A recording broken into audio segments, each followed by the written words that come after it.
तो भाइयों एक कालानौर जो रोहतक के पास है और एक कालानौर है गुरदासपुर में, जो कि अभी तहसील बन चुकी है। तो भाइयों अगर हम कालानौर के इतिहास की बात करें तो कालानौर पर राज करने वाले पांडव वंशज थे। तो भाइयों तबरों की अनेक शाखाएं निकली हैं जो 8वीं सदी के बाद निकली। 8वीं सदी से लेकर 12वीं सदी तक हरियाणा, पंजाब और दिल्ली में बहुत सारी तबर वंशजों ने राज किया। तो भाइयों आज हम बात करते हैं कि 350 साल राज करने वाले तबरों की ही शाखा जरार राजपूतों की। तो भाइयों ये बुक लिखी गई थी जो कि बुर्फ वजीराबाद जो रियासत थी जरार राजपूतों की आखिरी ठिकाना था जो 1947 तक वहाँ के वंशजों ने लिखी थी। तो भाइयों मैं पूरा इतिहास बताऊंगा, आपको पता चल जाएगा कि वजीराबाद कैसे जाना हुआ इनका। तो भाइयों अर्जुन का जो पोता हुआ उसका नाम था परीक्षित। परीक्षित जो कि हस्तिनापुर का राजा था जो आज के उत्तर प्रदेश में है, मतलब वेस्टर्न यूपी वाली साइड है। तो उसकी मृत्यु के बाद उसका एक छोटा बेटा होता है जिसका नाम होता है जनमेजय। जनमेजय जो कि हस्तिनापुर का राजा होता है। जनमेजय का जो बड़ा भाई होता है उसका नाम होता है काकाशेन।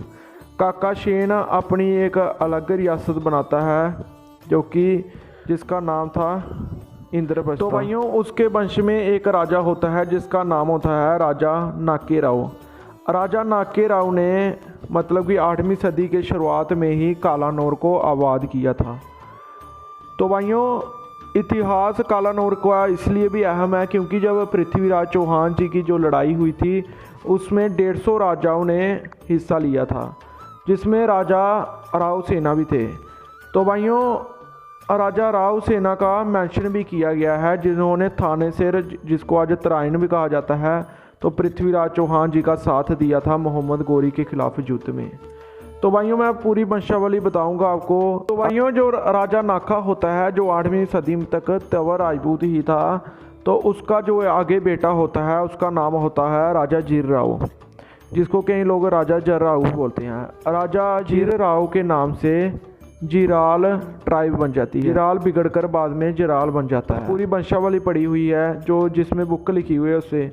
तो भाइयों सबसे पहले राजा होते हैं 8वीं सदी में राजा नाखा, उसके बाद राजा होते हैं बरखा, उसके बाद राजा होते हैं राजा परिख राव, सभी राव ही यूज़ करते हैं। उसके बाद राजा होते हैं अंबर राव, उस राजा होते हैं सिन्हा राव, उसके बाद राजा होते हैं राजा आयन राव, उसके बाद राजा होते हैं राजा संगती राव, उसके बाद राजा होते हैं जिर राव, जिनमें से आगे चलकर जिराल और फिर बाद में जरार राजपूत कहलाए। इससे पहले ये शाखा तबर राजपूत ही थी।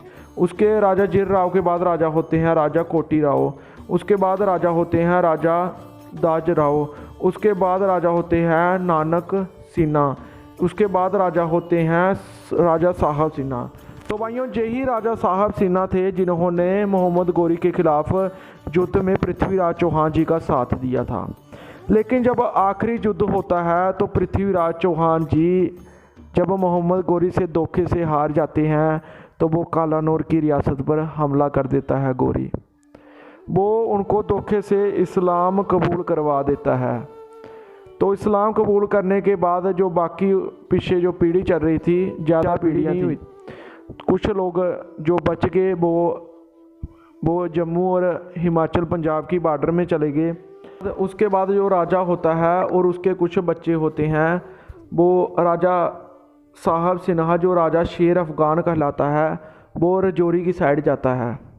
रजौरी में जाकर वो उस वक्त राजा अमनापाल का राज था। राजा अमनापाल भी रजौरी का एक राजा था, वो भी राजपूत था जो कि जिसके वंशज आज के मनिहार राजपूत हैं। मनिहार राजपूत ज़्यादातर धर्म परिवर्तन कर बैठे हैं, वो भी रजौरी में ही रहते हैं। तो उस वंश को हराया जाता है, बहुत बहादुर राजा होता है ये।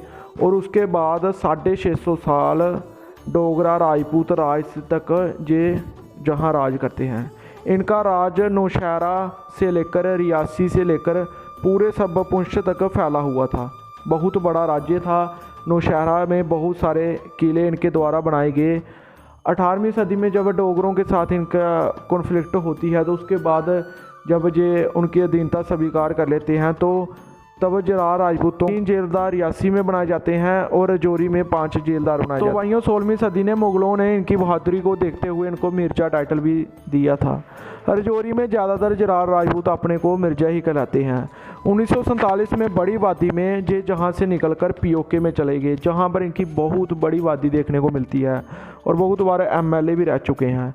ज़्यादातर जराल आज अपने को मिर्जा लफ्ज़ का ज़्यादा मानने लगे हैं, लेकिन जो आज के पाकिस्तान, पंजाब के गुजरात, सियालकोट और इसके अलावा वजीराबाद और बाकी जो ज़िलों में हैं वो अपने को आज भी राजा ही कहते हैं। अब जो दूसरे धर्म के थे उन्होंने भी बहुत सारी अपनी जागीरें बनाई। डोडा में उनकी जागीर थी जो कि सिराज रीजन में थी। इसके अलावा हिमाचल और पंजाब में भी ये बड़ी वादी में है। पंजाब में मुकेरिया में राजा बीर जसवंत सिंह चरियाल। तो भाइयों जब डोगरा राजपूतों का पूरे जम्मू कश्मीर पर राज आ गया तो उसके बाद जो रजौरी के राजा थे वो वहाँ से शिफ्ट होकर हिमाचल के रहलू में चले जाते हैं और वहाँ पर अपनी पूरी रियासत ही खरीद लेते हैं। 1947 तक रहलू में जरार राजपूतों की ही रियासत थी। तो भाइयों 1901 ईस्वी में जब उस परिवार में आपस में रियासत को लेकर मतभेद होते हैं तो उसमें से एक परिवार वहाँ से निकलकर उस वक्त के 6000 बुर्फ वजीराबाद में एक रॉयल घर खरीद लेते हैं, जहाँ पर बड़े बड़े बादशाहों ने हुकूमत की और उनका घर था उधर। तो वहाँ पर आज भी उनका परिवार रहता है और उन्होंने ही ये बुक लिख कर दी है। तो भाइयों इसके अलावा बहुत सारी बुकों में भी ये लिखा गया है। तो भाइयों 1901 में एक बुक रिलीज हुई थी जिसमें जंजुआ और जरार राजपूतों को आपस में भाई माना गया है। इसके अलावा तूर राजपूतों को भी।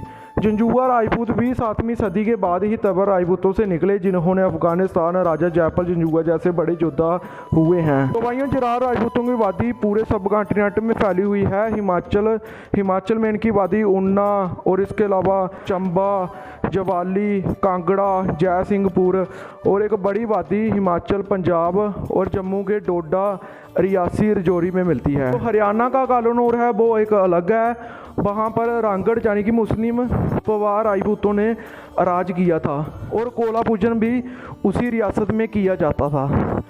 और राजा नाका सेन से लेकर राजा जीर राव की जो रियासत थी वो गुरदासपुर के पंजाब में थी। कुछ लोगों का मानना है कि ये रियासत रोहतक के कालानौर में थी जो पवारों से पहले। लेकिन जो जरार राजपूतों की रॉयल फैमिली है जो कि आज वजीराबाद में है, महल में रहती है, तो उनका यही मानना है, उनके द्वारा जो बुक लिखी गई है कि ये गुरदास आज तहसील है कालानौर से ही आए थे, जहाँ पर 350 साल इनके पूर्वजों ने हुकूमत की।